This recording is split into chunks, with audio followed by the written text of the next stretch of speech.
अल्हम्दुलिल्लाह हम्दन कसीरा वसब्बिहुहु बुक्रतन वसीला व नशहदु अन ला इलाहा इल्लल्लाह वहदहु ला शरीका लह व नशहदु अन्ना सय्यदिना मौलाना मुहम्मदन अब्दुहु व रसूलुहु।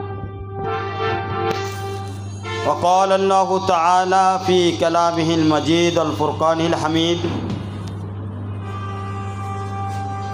वल्लज़ीना जाहदू फ़ीना लनहदियन्नहुम सुबुलना व इन्नल्लाहा लमअल मुहसिनीन। वक़ाल रसूलुल्लाहि सल्लल्लाहु अलैहि वसल्लम ला यबअस्सन्नल्लाहु अक़वामन फ़ी यौमिल क़ियामा फ़ी वुजूहिहिम नूर अला मनाबिरिल लुअ्लुअ यग़बितुहुमुन नास लैसु बिअंबिया वला शुहदा। क़ाल अरबिय्युन हुल्लिहिम लना नारिफुहुम फ़क़ाल हुमुल्लज़ीना मुतहब्बूना फ़िल्लाहि मिन क़बाइल शत्ता मिन बिलादिन शत्ता यज्तमिऊना अला ज़िक्रिल्लाहि यज़कुरूनहु औ कामा क़ाल अलैहिमुस्सलातु वस्सलाम। আল্লাহ পাক শুরুতে যেমন ছিলেন এখনও তেমনই আছেন। যখন সমস্ত কিছু থাকবে না তখনও আল্লাহ তেমনই থাকবেন।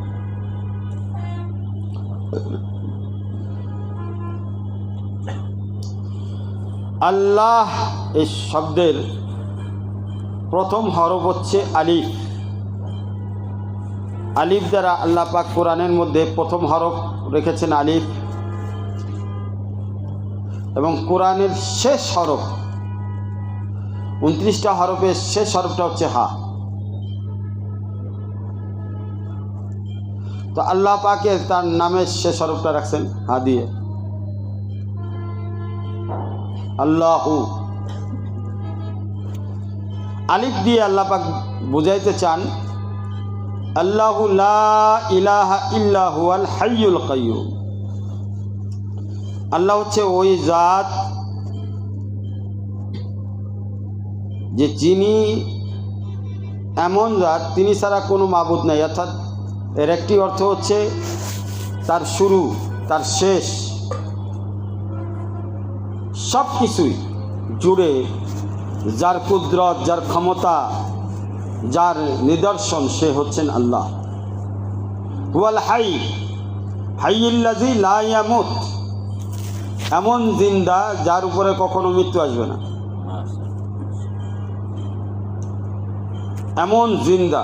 আল্লাহ পাক এমন এক জাত যে সব সময় হাইয়ুন। কে কেমন হাইয়ুন? শুধু উনি জীবিত তাই নয়, ওনার থেকে আরও জীবন্ত জিনিস তৈরি হয়। ইজা আরাদাল্লাহু শাইআন আইয়াকুলা লাহু কুন ফায়াকুন। যখন আল্লাহ পাক কোনো কিছু চান, বলেন যে হও, বাস হয়ে যায়।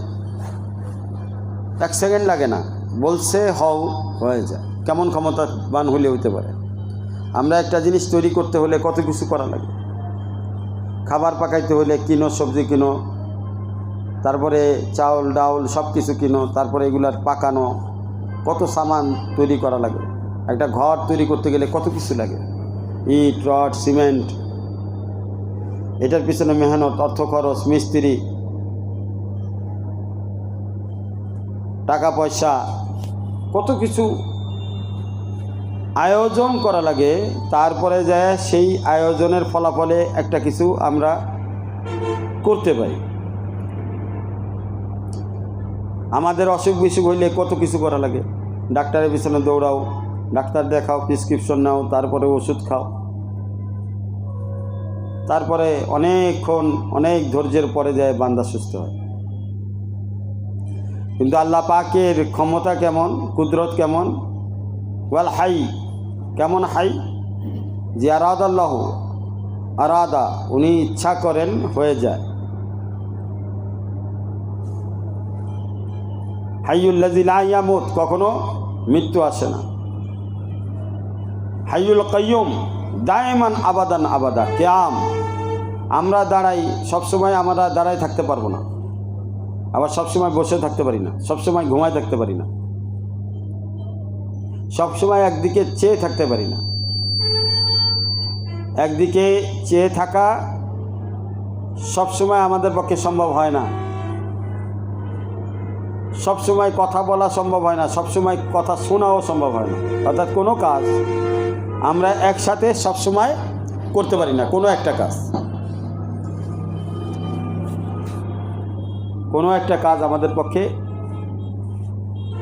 সব সময় করা সম্ভব হয় না।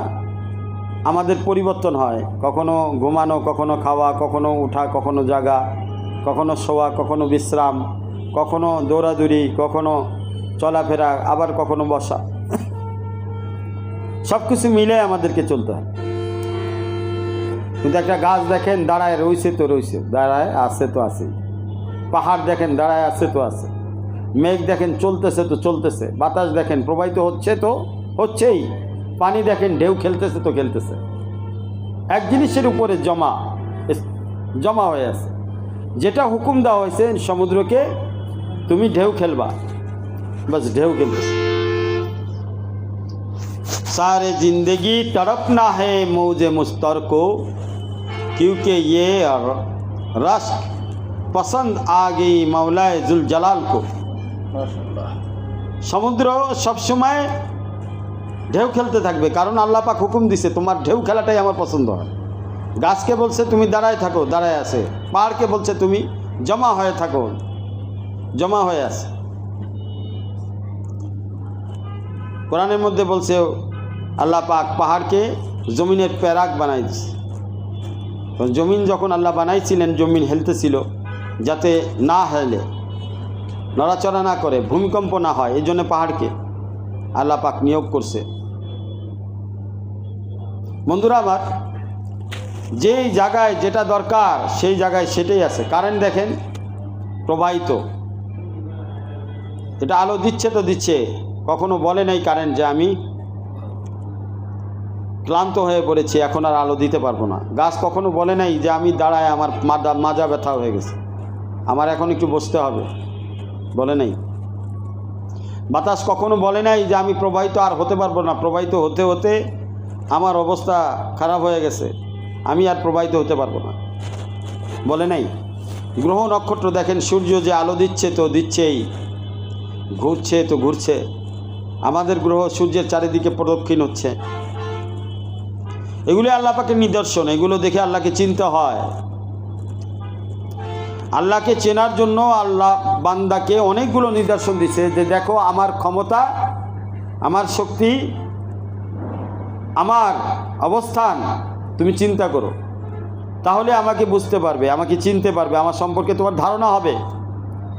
আর যত তুমি আমাকে নিয়ে ভাববা, তত বেশি তোমার ভিতরে আমার প্রতি আস্থা তৈরি হবে, বিশ্বাস শক্তিশালী হবে, ঈমান বাড়বে, বৃদ্ধি পাবে, ইয়াকিন তৈরি হবে, অন্তরের মধ্যে দৃঢ় বিশ্বাস তৈরি হবে।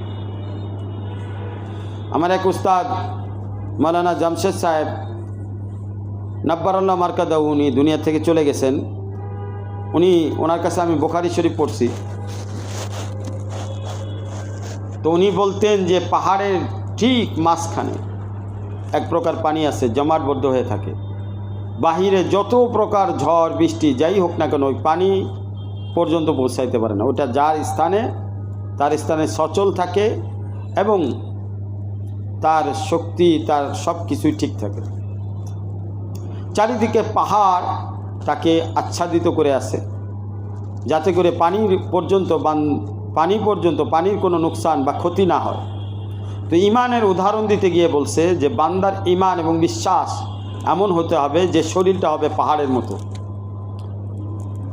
আর দিলের ভিতরে থাকবে ওই ঈমান নামক খনি, ঈমান নামক ওই পানি, যে যত বিপদ আপদ বালা মুসিবত দুনিয়ার যত প্রবাহমান ক্ষতি আসুক না কেন, কোনো ক্ষতি বিপদ আপদ বান্দাকে তার ঈমানের নোকসান ক্ষতি পর্যন্ত পৌঁছাইতে পারবে না।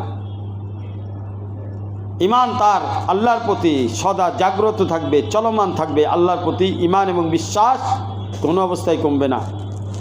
বান্দার ঈমান এবং বিশ্বাস কখন কমে যায়? যখন বান্দা আল্লাহ তাআলার সম্পর্কে ফিকির এবং জিকির ছেড়ে দেয়, আল্লাহ সম্পর্কে চিন্তা ভাবনা ছেড়ে দেয়, আল্লাহ সম্পর্কে বোঝার চেষ্টা করে না। আমার দেহের মধ্যে নিদর্শন রয়েছে, আমার শরীরের মধ্যে নিদর্শন রয়েছে। দেখেন আল্লাহ আমাদেরকে চোখ দিছে, চোখের সাথে ভুরু দিছে, তার উপরে পাতা দিছে, পাতার উপরে ভুরু দিছে, আবার ভিতরে সাদা অংশ কালো অংশ। দাড়ি লম্বা হয়, চুল লম্বা হয়, মোষ লম্বা হয়, ভুরু লম্বা হয় না। ভুরুর চোখের উপরে যে পাতাগুলি আছে লম্বা হয় না। তো ভুরুর মধ্যে হুকুম একরকম, দাড়ির হুকুম আরেক রকম, চুলের হুকুম আরেক রকম। বন্ধুরা আমার, আমরা যে খাই, এই যে খাবার খাই, হজম হয়, শুধু খাবার খাওয়ার মধ্যে আল্লাহ রেখে দেয়নি, এই খাবারকে চেবানোর জন্য দাঁত দিছে পাহারা স্বরূপ। আবার চিবাবেন যে যাতে খারাপ না দেখা যায়, এই জন্য ঠোঁট দিছে। আবার চিবাবেন যাতে ভালো লাগে, এই জন্য জিহ্বা দিছে, যাতে আপনি স্বাদ নিয়ে নিয়ে চিবাইতে পারেন। কত নিদর্শন আল্লাহ পাক দিছে।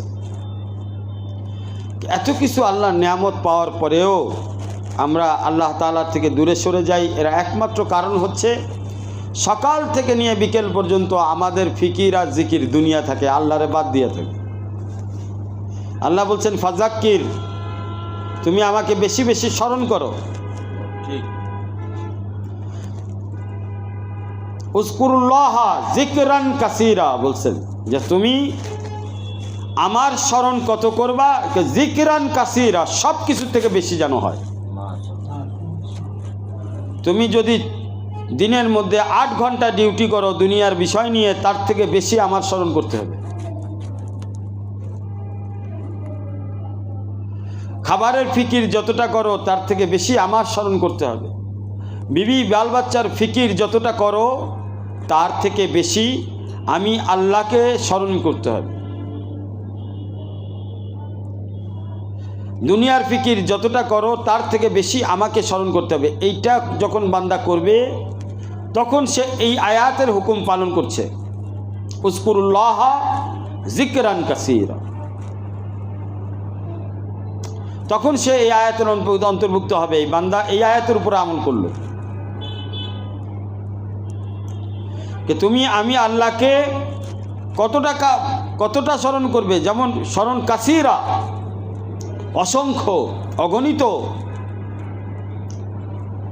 কতটা স্মরণ করতে হবে? যতটা স্মরণ করলে বান্দা নামাজি হয়, যতটা স্মরণ করলে বান্দা আল্লাহর হুকুমের মধ্যে চলে আসে, যতটা স্মরণ করলে বান্দা পর্দার মধ্যে চলে আসে, গুনাহ থেকে বাঁচতে পারে, চোখের হেফাজত হয়। আজকে আমরা রাস্তায় চলাফেরা করি, চোখের হেফাজত হয় না, কারণ আমাদের মধ্যে আল্লাহর স্মরণ নাই। স্মরণ তো আছে, ওই পরিমাণ স্মরণ নাই যেই পরিমাণ স্মরণ হইলে বান্দা চোখের গুনাহ থেকে বাঁচতে পারে, ওই পরিমাণ স্মরণ হয় নাই।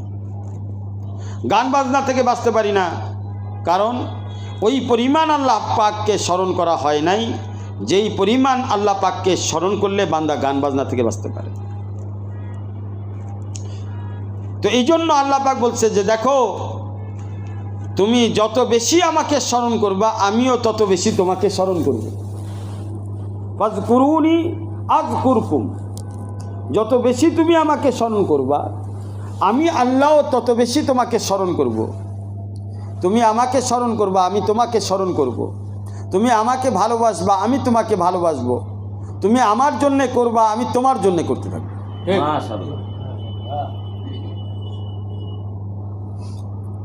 এজন্য আমাদেরকে আল্লাহ পাকের স্মরণ বাড়াইতে হবে। আল্লাহর একটা নাম হচ্ছে রাজ্জাক। রাজ্জাক শব্দের অর্থ কি? আমাদের প্রত্যেকটা জায়গায় রিজিকের প্রয়োজন। ঘুমানো এটাও একটা রিজিক, শুধু খাবার দাবার রিজিক না। খাবার দাবার তো রিজিক বটেই, কিন্তু ঘুমানো একটা রিজিক। বান্দা সুস্থ থাকবে এটাও রিজিক। বান্দার কাপড় চোপড় লাগবে এটাও রিজিক। বান্দা দুনিয়াতে চলাফেরা করে এটাও রিজিক। বান্দা কথা বলে, দেখে, কানে শ্রবণ করে, এগুলো সব রিজিক। বান্দা নামাজ পড়বে, নামাজ এটাও বান্দার জন্য রিজিক। বান্দা আল্লাহর স্মরণ করবে, জিকির করবে, এটাও আল্লাহর পক্ষ থেকে রিজিক। একটা রিজিক যেটা বান্দাকে দুনিয়াবি লাইনে সুস্থ রাখে, ভালো রাখে। আরেকটা রিজিক যেটা বান্দাকে আধ্যাত্মিকভাবে সুস্থ রাখে,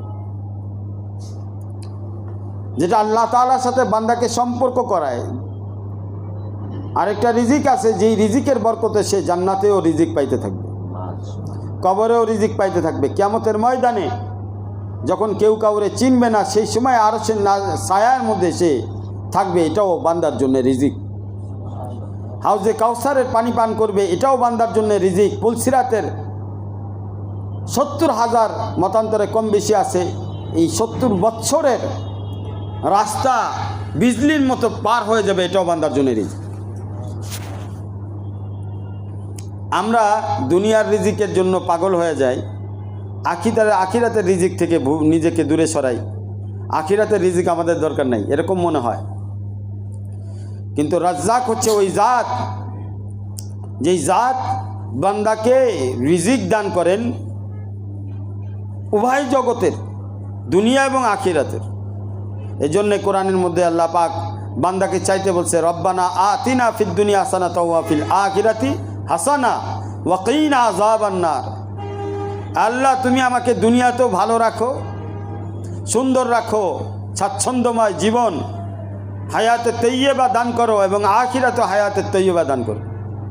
হায়াতে তৈয়বা বলা হয় যেই বান্দা নেক আমল করবে, যেই বান্দা বা বান্দি মান আমালান সালেহা মিন জাকারিনা ওয়াল উনসা, যে বান্দা অথবা বান্দি নেক আমল করবে, চাই পুরুষ হোক মহিলা হোক, আল্লাহ পাক তার ব্যাপারে বলেন ফালা নুহিয়ান্নাকুম হায়াতান তাইয়্যিবা, আমি অবশ্যই তাকে সুন্দর জীবন, দুনিয়া এবং আখিরাত উভয় জগতের সুন্দর জীবন দান করব।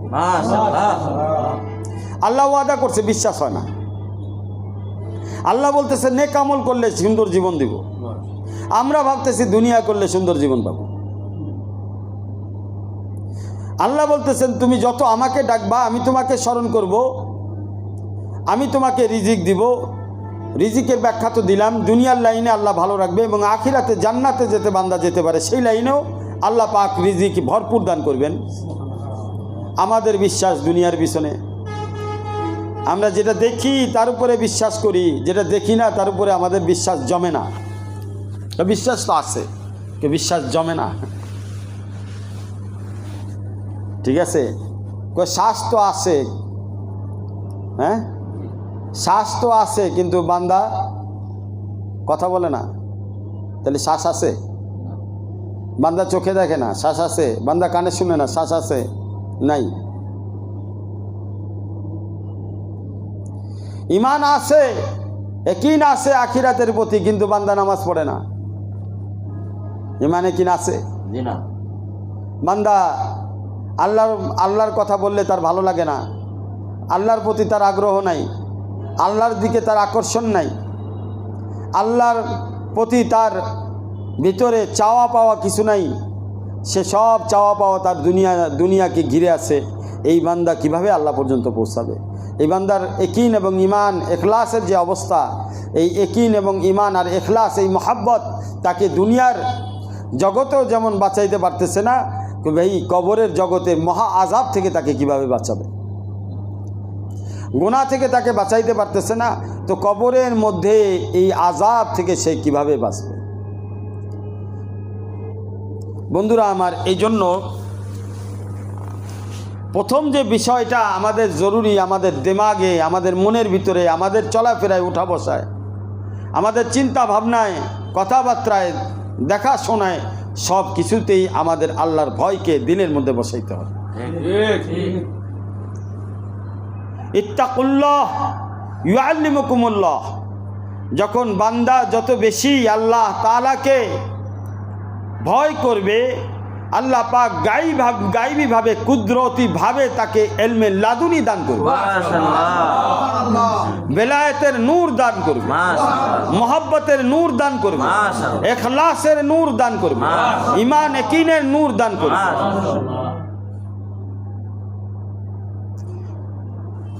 এটা কি এই নূর? এটা একটা টর্চ লাইটের মতো, অন্ধকারকে আলো করে। অন্ধকারকে আলো করে। আল্লাহু ওয়ালিয়ুল্লাযিনা আমানু, আল্লাহ বলে যারা আমাকে ভালোবাসে, মহব্বত করে, আমি তাদের বন্ধু হয়ে যাই। যারা আমার উপরে বিশ্বাস স্থাপন করে এবং বিশ্বাসকে অন্তরের মধ্যে জমানোর জন্য চিন্তা ফিকির করে, আমি তার বন্ধু হয়ে যাই। আল্লাহু ওয়ালিয়ুল্লাযিনা আমানু, আল্লাহ বলে আমি তার জন্য বন্ধু হয়ে যাই। যখন আমি তার বন্ধু হয়ে যাই, তখন আমি তাকে একটা টর্চ লাইট দান করি, নূরের বাতি দান করি।